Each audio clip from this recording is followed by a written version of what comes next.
بنگل دیرو سے حافظ ارقم مفتی صاحب، میرا ایک سوال ہے، کیا شادی سے پہلے عورت کو ایک بار دیکھنا جائز ہے؟ جی بالکل دیکھنا جائز ہے شرعی نقطہ نظر سے، لیکن دیکھنے کا یہ مطلب نہیں ہوتا کہ آپ اس کے ساتھ خلوت میں بیٹھ کے گپ شپ لگانا شروع کر دیں، یا آپ جناب بائک پہ بٹھا کے اس کو کہیں لے جائیں، پارک میں بیٹھیں اور گپ شپ لگائیں تاکہ انڈرسٹینڈنگ ہو، میوچول، ہم ایک دوسرے کو سمجھیں۔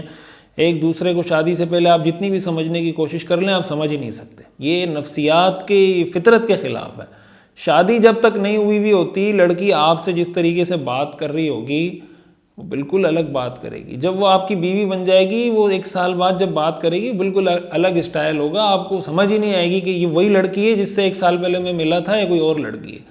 جیسے میک اپ ہوتا ہے نا، لڑکی میک اپ میں کیسے نظر آتی ہے اور میک اپ کے بغیر کیسے نظر آتی ہے، آپ یہ سمجھیں کہ شادی سے پہلے جب وہ آپ سے بات کر رہی ہوتی ہے نا تو باتوں میں بھی میک اپ کر رہی ہوتی ہے،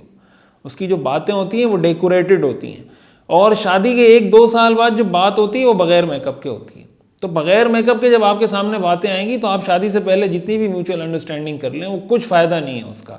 بس اس حد تک کہ آپ ایک دفعہ شکل و صورت دیکھ لیں کہ بھائی اس حیت کی ایک لڑکی ہے، بس ٹھیک ہے۔ اب اس کے اخلاق کیا ہیں، اس کے جناب انداز کیا ہیں، اطوار کیا ہیں، گفتگو کا چال ڈھال کا سلیقہ کیا ہے،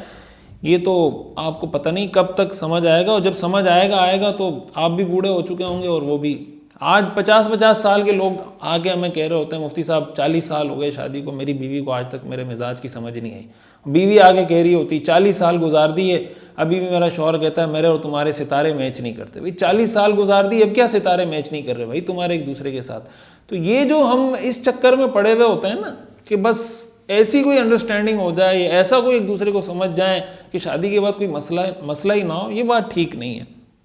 تو اس حد تک جائز ہے کہ ایک دوسرے کو دیکھ لیں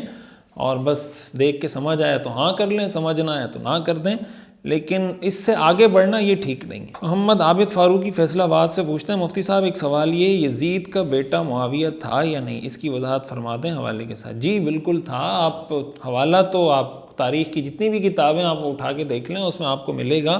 اور یزید کا یہ جو بیٹا تھا معاویہ،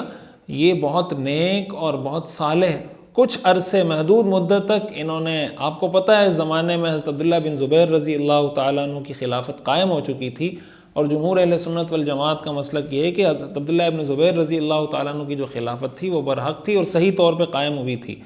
تو ایسے میں یزید کا جو بیٹا تھا معاویہ، انہوں نے کچھ عرصے تک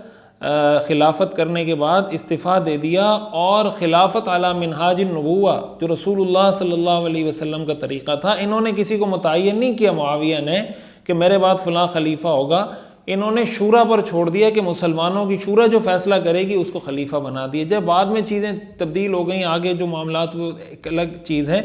لیکن بہرحال یہ ایک مسلمانوں کی تاریخ میں ایک اچھا اور ایک روشن نام ان کا سمجھا جاتا ہے، اور ایک اچھے کردار کی حامل شخصیت ان کو سمجھا جاتا ہے۔ آپ سے ایک سوال پوچھنا تھا، میرے والد نے بتایا ہے کہ ان کے دوست نے جنوں کا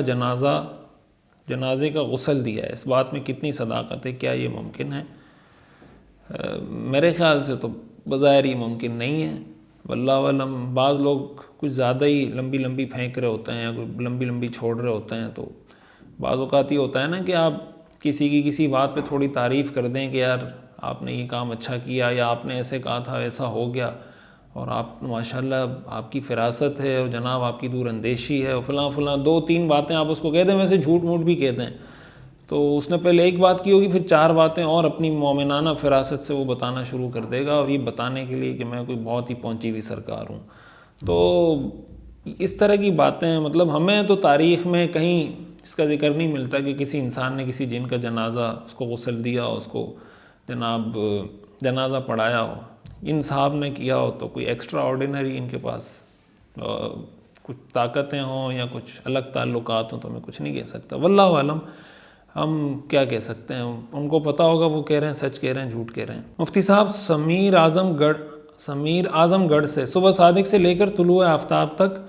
کوئی قضا نماز پڑھ سکتے ہیں؟ یعنی قضا نماز پڑھی جا سکتی ہے، فجر کے بعد بھی قضا نماز پڑھ سکتے ہیں، عصر کے بعد بھی قضا نماز پڑھ سکتے ہیں، نفل نماز نہیں پڑھی جا سکتی، سنت نہیں پڑھی جا سکتی۔